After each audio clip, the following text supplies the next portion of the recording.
So following the recent xenophobic attacks on foreigners living in South Africa, many Nigerians have taken it upon themselves to destroy and loot South African owned businesses in Nigeria.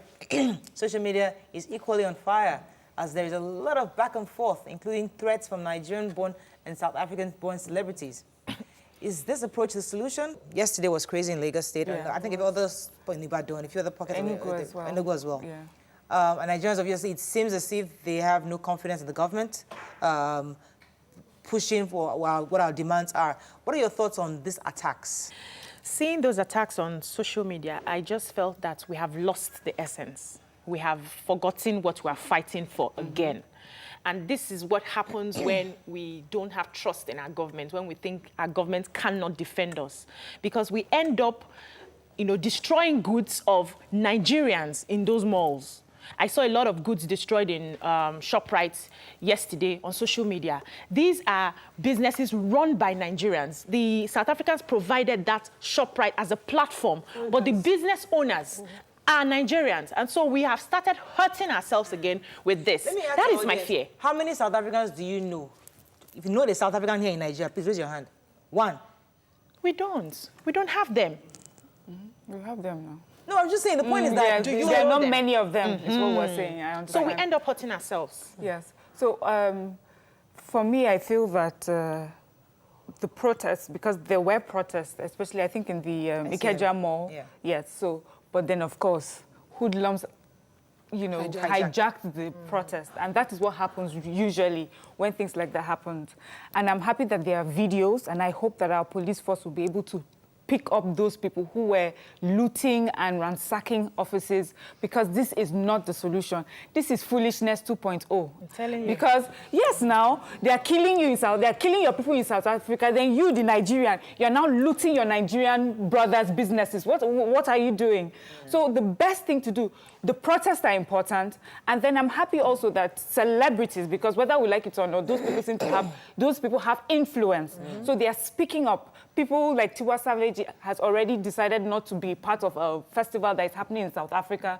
I know Burna Boy, although his approach is not really my style, but he spoke against it as well. So I feel that it is important that everybody who has influence, who has influence, should talk about this so that people will listen. And they are listening because their president is speaking. I mean, we didn't see that. We have cried about these xenophobic attacks many times. We hardly ever see anybody at that level. Have you heard yes, so our vice president has spoken. Okay. Sending an envoy to South Africa. Africa. Our vice president has spoken, so the government is speaking. Our vice president has spoken. Was actually at a meeting. Was it Bauchi or somewhere? Yes. And it was asked by the media person. So we've not heard somebody told officially, an official statement from the president, but yet to hear that. Envoy now to today, South Africa. 2017, they sent an envoy. Remember when it happened?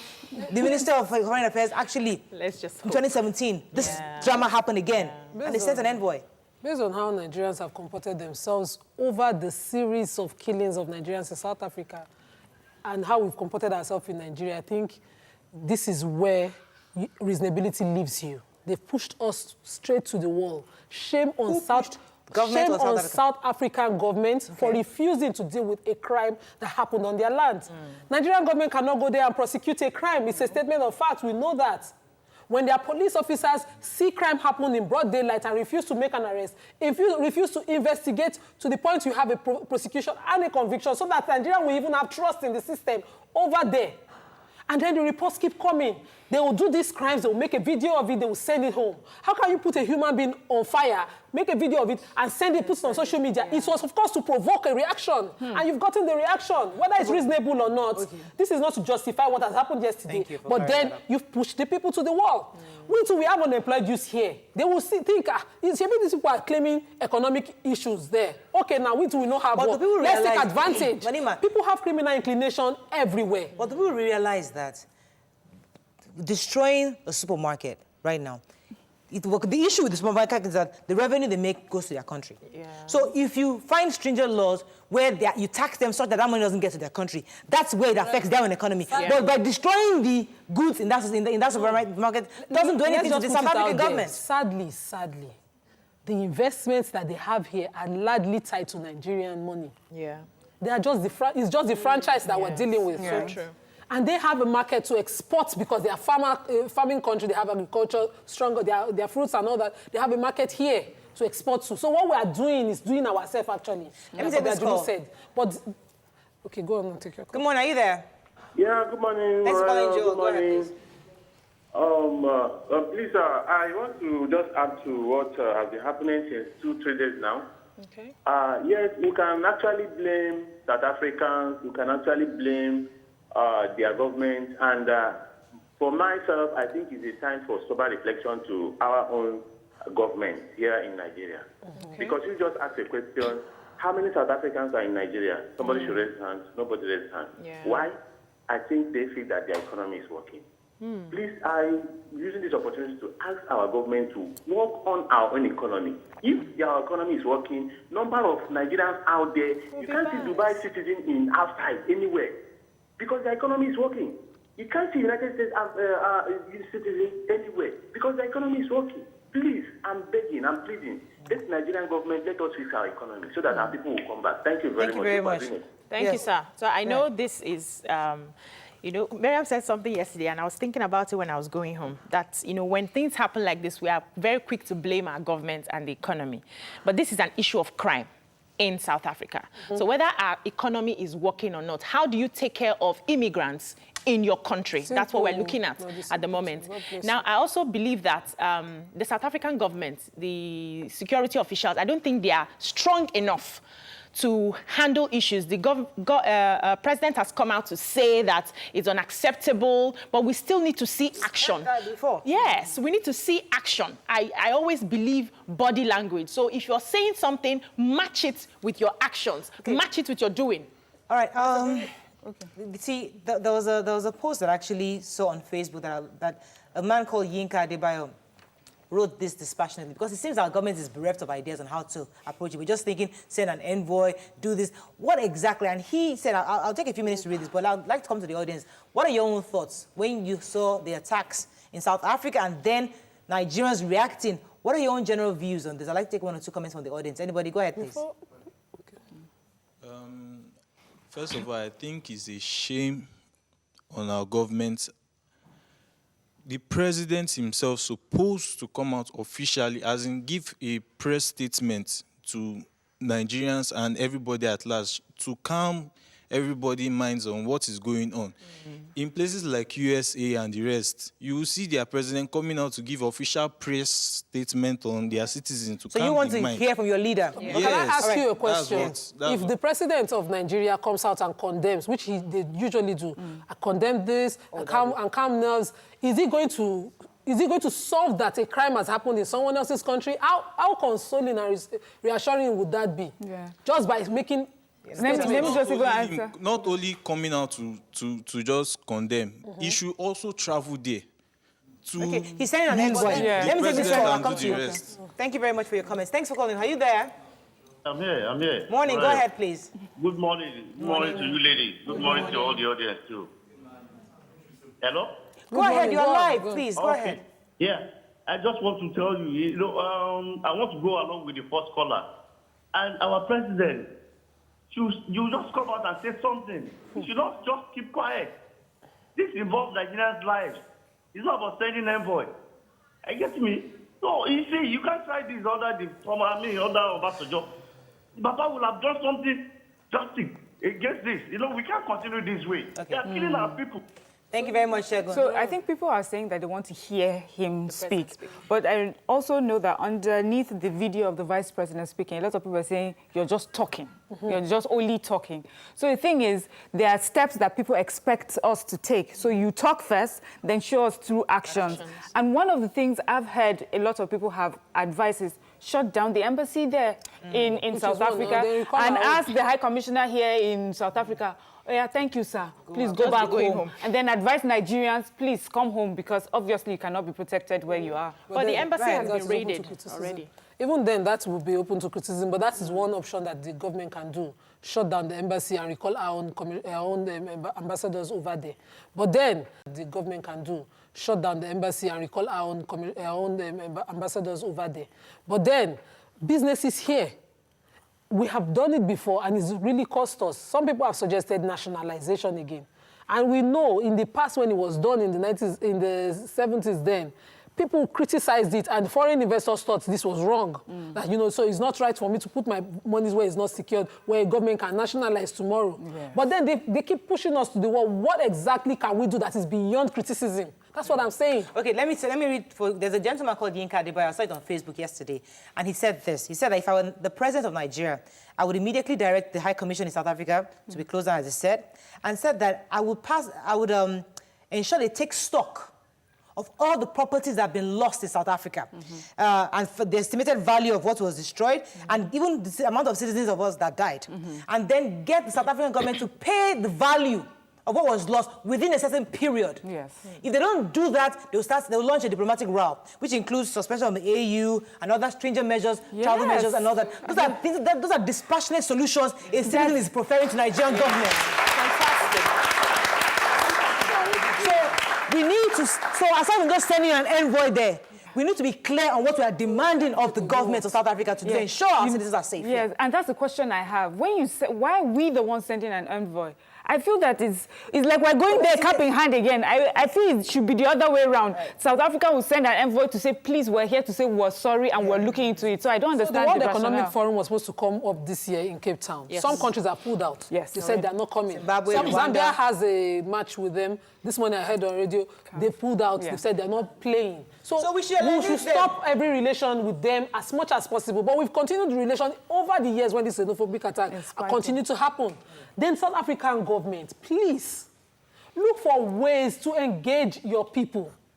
In South Africa, there are other businesses, but they chose to attack African nationals.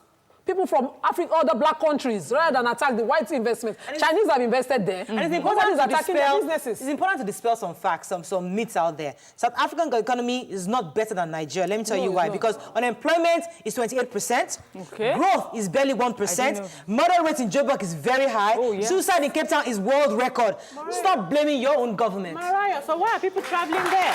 That's why we need to learn. So, where are we going there? To answer. Please answer. Nigerians know how to make good out of something bad.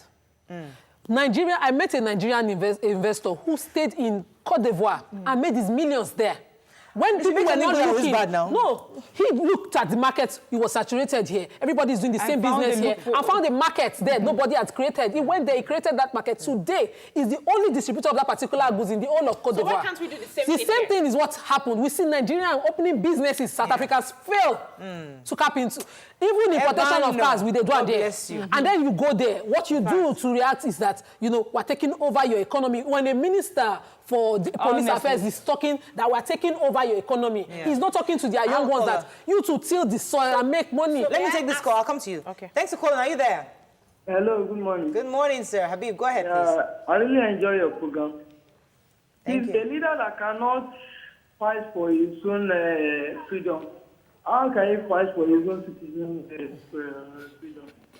So what I wanted to tell is that, do you watch what happened in Texas?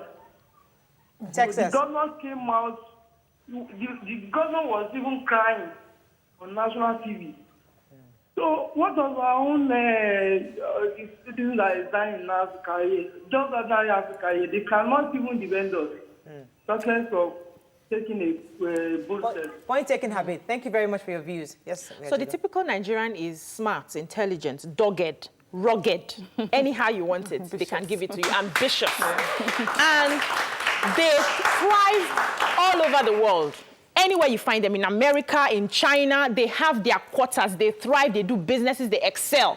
But when it comes to Nigeria, when they come back here, we find it very difficult to have that type of thriving that we have outside the country in Nigeria. So what is the problem? That still tells me that the system here isn't working. We know that. So we should fix the system and not say that, and not compare that the economy in South Africa is better than the economy, or the economy in Nigeria is better than the economy there. Let us fix our place. I have to go on a break. I have to go on a break. When I come back, we'll continue the conversation. Stay with us. We'll be right back.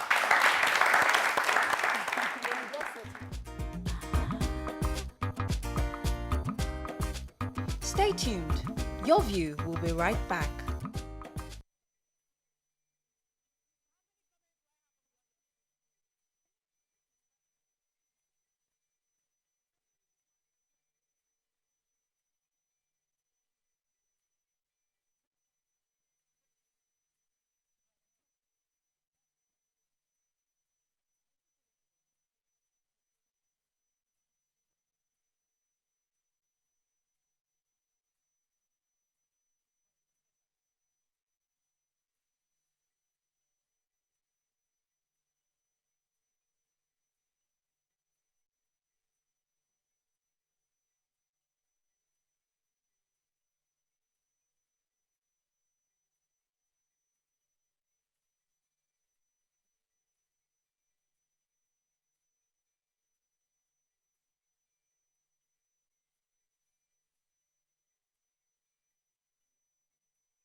Welcome back to Your View.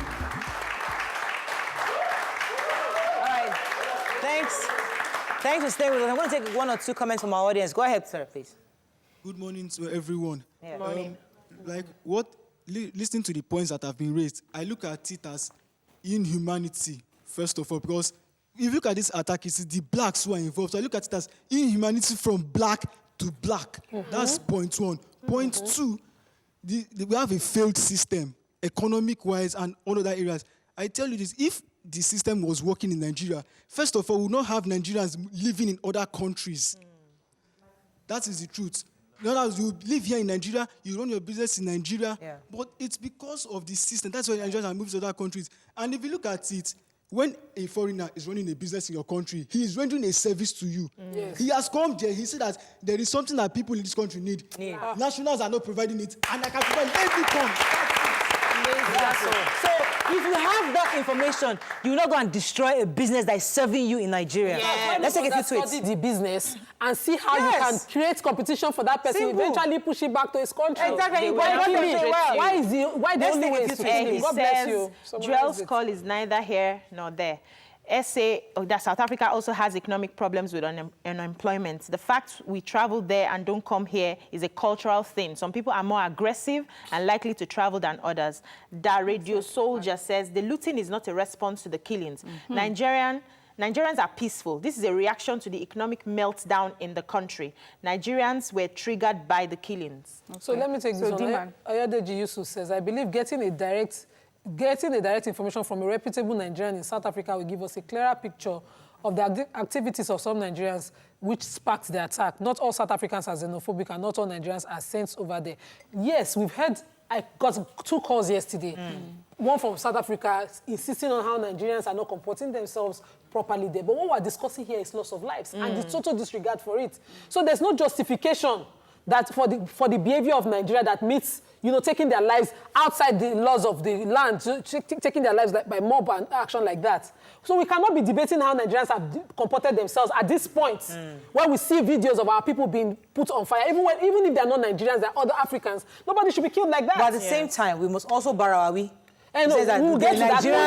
When we come back home, we'll get to that point. Okay, all right. So now we're discussing lives. He also says you can't break diplomatic ties, that's close embassies, as a first response to mob action.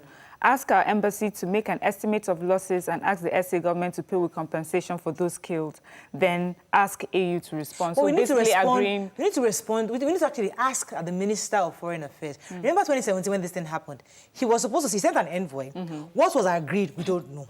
What has he done so far in the last 2 years to ensure, to have found a way to get the South African government to stem these attacks? We don't know. And all he's saying is, all we get from his tweet is enough is enough. Sir, that's not enough. We even have, I was the House of Reps speaker at the time, before, who was part of the envoy that they sent to South Africa from the House of Reps in 2017 to respond. Now they've come back and cut short their break to have a sitting so that they can discuss these issues as well. I'd like to see what they follow up from their last report and what they would suggest to government. Unfortunately, we have to wrap up on this. Let me just take one final comment from our audience. Go ahead, please. Good morning. The first thing I understand in this kind of situation is that we Nigerians, we don't appreciate and value ourselves. I traveled to a stone throw country, Ghana. I started something that they have been doing there.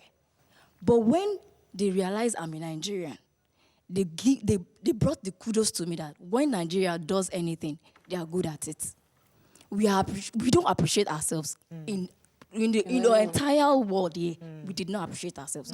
So we going to another country is just to explore, just to give what we have here, to let them understand that we have this, so we can share it with you people, and that is love, because we have that feelings that we can give to our neighbors. We are brothers keepers, and we are Africans. Yes, we are brothers keepers. We are Africans. So meaning that Africans should love ourselves. We are black for crying out. The video I saw yesterday, we were all black. Like the colors is not. I can't just understand why we are giving that kind of treating to ourselves.